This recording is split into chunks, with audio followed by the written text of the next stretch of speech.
Hi, welcome back to my YouTube channel. Let's talk mental health. I'm Peter's Precious. So today I'm going to be talking about loneliness. Now, let's understand it. We all know what loneliness is, the basic definition of loneliness.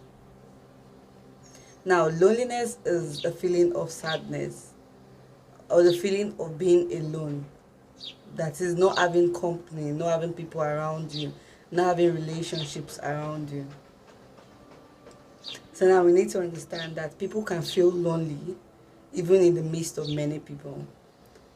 There was a time, I'm going to give a scenario from my university days when I was in school. So there was a time a friend of mine said, Precious, what's up? Why you alone? I'm like, I'm not alone. They're like, do you have friends? You don't have friends? I'm like, have friends.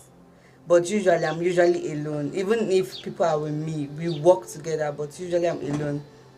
Because friends do have inner circles and everything. So I'm like, oh, okay, I'm not that. We could work alone, I might not talk all day. So people could be in the midst of many people and still be lonely. You could be in the midst of many people and still be lonely. So, and some people might be alone and feel extreme joy and happiness. Some people have this, get their satisfaction from being alone, and they're happy about it. While some people prefer to be among a lot of people and they're happy about it. Some people are among a lot of people and still feel lonely. So loneliness varies according to people, and the causes of loneliness vary. Some people's loneliness are caused by bereavement. Maybe they're going through one life challenge or the other, maybe a sickness, death of a loved one, trauma, whatever the case may be. So it varies according to people. But we should know that loneliness is not a disease. Loneliness is not a disease.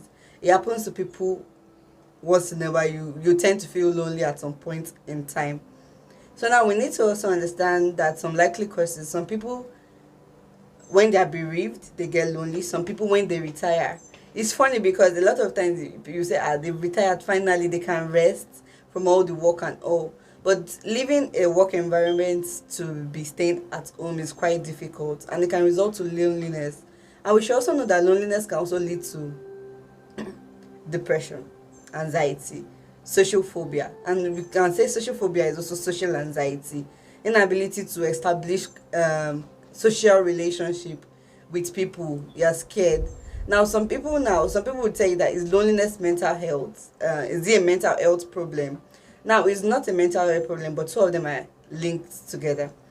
Now, loneliness is not a mental health problem or a mental health disorder, but it can lead to mental health challenges like slipping into depression, anxiety. Now, a person who has mental health issues is more likely to be lonely. And why are they lonely? They are lonely because of the fear of stigmatization, that if people know that, oh, okay, I have this particular disorder, they're not going to relate with me. Nobody wants to mingle with me. They don't want to stay around me. It's better I just stay alone and keep my privacy, keep my things private, everything about me private. A lot of people feel that way most of the time. But we need to understand that feeling lonely is not a disease, is not a bad thing. But allowing this loneliness to affect our daily living every day is the issue. And that is what we're dealing with right now. So now, how can you help yourself deal with loneliness? Now, you need to understand that you need to evaluate your thoughts. A lot of times, your thoughts are not facts. Now, knowing that your thoughts are not facts, it helps you to evaluate your thoughts better. That, oh, okay, what I'm thinking about is not the way it is. It's just my perception of things. Secondly, we need to learn not to compare yourself with others. A lot of times when we compare ourselves with others, we end up feeling inferior to them, which is not meant to be. Now, we also need to surround yourself with positive people, surround yourself with family, surround yourself with people that make you feel important. Fifthly or fourthly, that I'm going to tell you is take care of yourself. Put yourself first. You are the best. Tell yourself good things. Look at yourself in the mirror and tell yourself that, oh, okay, this is who I am. And you're perfect because you're created by God. We should also understand that loneliness is not a curse. Loneliness is not a disease. So being lonely doesn't mean there's something wrong with you. Some people could be alone all day. Like me, I prefer to stay in the all day. I can spend a whole month without stepping out and I'm not bored. I'm not lonely. Some people cannot try that. They need to be around people for them to feel that happiness, that joy.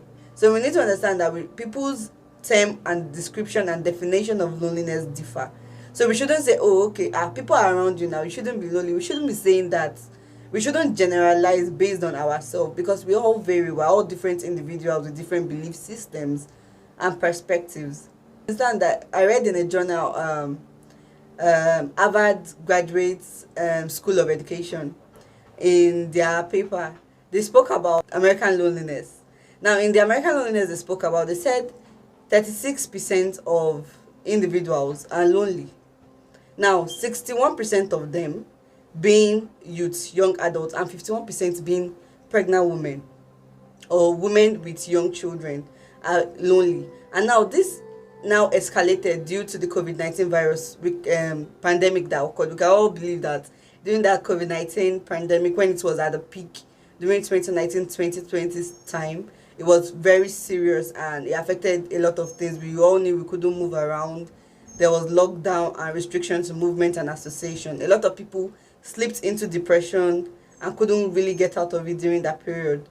But we also know that we have to help each other, because that period people discovered that what loneliness is, how being with people, being with their family was able to help them come out of some things. Some people during the process healed.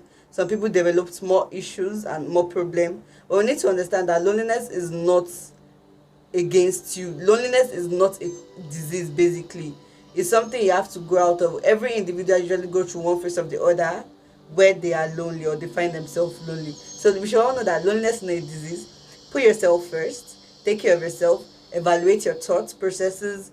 Make sure you're not in an environment you don't find conducive. If you discover the environment is not conducive for you, politely excuse or leave the environment. Now, anything you're doing that is not going to be conducive for you, that can affect your mental health, you need to excuse yourself from that. If you feel you'll be more happy alone, now being alone is not the same thing as being loneliness. They are not the same thing. If you feel more joy being alone, it's fine. If you feel more joy being around people, it's fine. We should all learn to understand each other better and help ourselves develop more and more and more, and learn to understand ourselves and learn to understand our mental health and take care of both our physical self, our health, and our mental health. Thank you very much. Please do like and subscribe to my YouTube channel. Don't forget to share with friends, share with family. Now, this is not a medical advice. This is just a suggestion. This is just an idea shared with people. If you understand this, it will be best. But this is not a medical advice that you're going to take and go out of your doctor's prescription or anything. This is just a idea. This is a suggestion to help people come out of it. So please do learn to evaluate your thoughts and know that not all thoughts are facts. They are the best. Do not compare yourself with others. Don't stay in an environment you don't feel conducive or you feel lonely. If you're associating with friends that always make you feel less than yourself, please leave that group of friends. It's better to say you're alone than to be in the group of friends and the whole world think you're fine and end up being lonely. Thank you very much. I'm Peter Precious. Let's talk mental health. Bye.